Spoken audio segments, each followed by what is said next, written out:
Hello मेरे प्यारे साथियों। तो कैसे हैं आप सभी? आई होप कि आप लोग बहुत ही अच्छे होंगे। तो आज की वीडियो में देखने वाले हम लोग क्लास 10 का मोस्ट इंपॉर्टेंट क्वेश्चन। यहाँ पे आपका क्वेश्चन है कि 6, 8 और 22 का लस्सा तथा मस्सा कैसे ज्ञात करना है। तो अगर आप भी 10th क्लास का एग्जाम देने वाले हैं तो वीडियो को अंत तक तो देख के जाना, क्योंकि यहाँ से आपके 2 से 3 मार्क्स बिल्कुल आसानी से प्राप्त हो जाएगा। देखो यहाँ पे 6, 8 और 22 का लस्सा और मस्सा निकालने वाले क्वेश्चन जो होते हैं ना, हर एक साल आपके एग्जाम में आते रहते हैं। तो यहाँ पे इसको हल करना बहुत ही आसान तरीके से करेंगे। तो यहाँ पे समझना कैसे। तो 6, 8 और 22 का लस्सा और मस्सा ज्ञात करने के लिए, तो यहाँ पे 6, 8 और 22 का लस्सा और मस्सा निकालने के लिए सबसे पहले देखो, यहाँ पे सबसे आसान जो तरीका होता है ना, यहाँ पे सबसे पहले हम सबको गुणनखंड करेंगे। ठीक है, ऐसा क्यों समझना। तो 6 का यहाँ पे गुणनखंड करेंगे, यहाँ पे 8 का भी गुणनखंड करेंगे। ठीक है, और यहाँ पे मेरा 22, तो 22 का भी गुणनखंड करेंगे। ठीक है, अब समझना यहाँ पे इसको हल कैसे करना है। तो यहाँ पे गुणनखंड करना है, तो ये कितना से इसको लगाएंगे, तो 2 से लगेगा तो 2 से कटेगा 3 बार में, 2 तिया 6, 3 एकम 3 हो जाएगा। फिर 2 से लाएगा तो कटेगा, 2 से कटेगा 2 चौका 8 हो जाएगा। चलो, फिर 2 से कटेगा तो 2 से कटेगा 2 दूना 4, और 2 से कटेगा 2 एक बार में। यहाँ कितना से, तो यहाँ भी 2 से लगाएंगे तो 2 से कटेगा ये 11 बार में 22। और 11 जो है ना अभाज्य संख्या, तो अभाज्य संख्या जो है ना अभाज्य संख्या से ही कटता है, तो 11 से कटेगा 11 एक बार में। यहाँ तक आपको गुणनखंड इस तरह से कर लेना है। अब देखो यहाँ से कैसे हल करेंगे। तो 6, 8 और 22 का लस्सा और मस्सा निकालने के लिए सबसे पहले इसका गुणनफल को लिखेंगे। तो 6 का जो गुणनफल आया है मेरे प्यारे साथियों, यहाँ पे 6 का गुणनफल आया है 2 और 3, तो यहाँ पे लिखेंगे 2 गुना 3।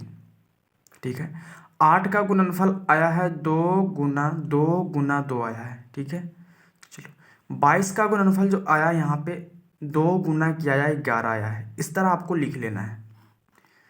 इस तरह लिखने के बाद आपको करना क्या है, आपके एग्जाम में अगर क्वेश्चन आएंगे तो आप बेसिकली इस तरह ही सॉल्व करना, बहुत ही आसान तरीका है। चलो, तो यहाँ पे देखो सबसे पहले हम मस्सा को निकालेंगे, जिसको मस्सा को बोलते हैं हम लोग हिंदी में, इसका फुल नेम होता है महत्तम संवर्तक, और इसको इंग्लिश में बोलते हैं HCF। क्या बोलते हैं? HCF बोलते हैं। और लस्सा का मतलब होता है, इसका पूरा नाम होता है लघुत्तम संवर्तक, और इसका इंग्लिश नेम होता है LCM। ठीक है, तो हमको यहाँ से LCM और HCF निकालना है। ठीक है, 3 संख्या को। तो हम HCF जो होता है मस्सा निकालने के लिए समझना क्या करना पड़ता है। तो अगर ये संख्या जो देख रहे हो, ये जो गुणनफल आपका है, अगर तीनों में सेम टू सेम मिलता रहेगा तो आपका हो जाता है मस्सा, जिसको HCF बोलते हैं। तो कौन सा संख्या मिल रहा है, तो सबसे पहले देखो यहाँ पे 2 जो तीनों में मिल रहा है, तो तीनों में देखो 2 तो मिल रहा है, तो 3 गो का यहाँ पे 2 हो गया, ये 2 मिल गया तीनों में। चलो, तीनों मिलना चाहिए। ठीक है, अगर इसमें मिल रहा है और इसमें मिल रहा है, अगर इसमें नहीं मिल रहा तो आपको ये क्या होगा, HCF नहीं होगा। अगर इसमें मिल रहा है और इसमें मिल रहा, सिर्फ एक को नहीं मिल रहा, तब पर भी क्या होगा, नहीं होगा। HCF का मतलब होता है कि तीनों में वो संख्या मिलना चाहिए। तो यहाँ पे तीनों में 2 मिल रहा, तो मेरा पे यहाँ पे हो गया 3 गो का एगो। ठीक है, अगर 3 संख्या रहेगा तो 3 गो का एगो मिलेगा, तो एगो लिखना है। अगर 2 संख्या रहता तो दोनों में मिलना चाहिए, उसको एगो लिखते। जैसे यहाँ पे 3 को 2 मिला, तो इसका HCF क्या होगा, सिर्फ 2 होगा, एगो 2 लिखाएगा।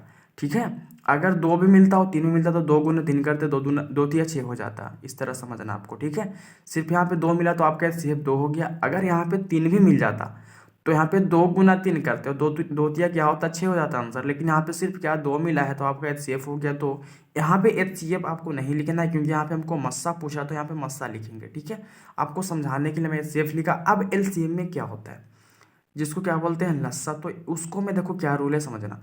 तो सेम तरीका उसमें भी करना है मेरे प्यारे साथियों। जो मिल गया ना, जो यहाँ पे मिला हुआ वो पहले लिख देंगे। तो जो मिल गया 2, तो तीनों मिला तो एगो 2 लिखाएगा, तो एगो 2 पहले लिखा गया, मतलब HCF वाला पहले लिख देना। उसके बाद कौन कौन नहीं मिला, HCF LCM में होता है कि जो HCF में मिल चुका उसको सबसे पहले लिख लेना है, और जो नहीं मिला वो भी लिखना है। तो मिला कौन कौन नहीं, सबसे पहले देखो यहाँ 3 भी नहीं मिला तो 3 लिखेंगे, फिर यहाँ 2 नहीं मिला तो 2 लिखेंगे, फिर यहाँ पे 2 नहीं मिला तो 2 लिखेंगे, फिर यहाँ पे 11 नहीं मिला तो 11 लिखेंगे। ठीक है, ऐसे आप तरह लिख लेना है। ठीक है, बहुत ही आसान।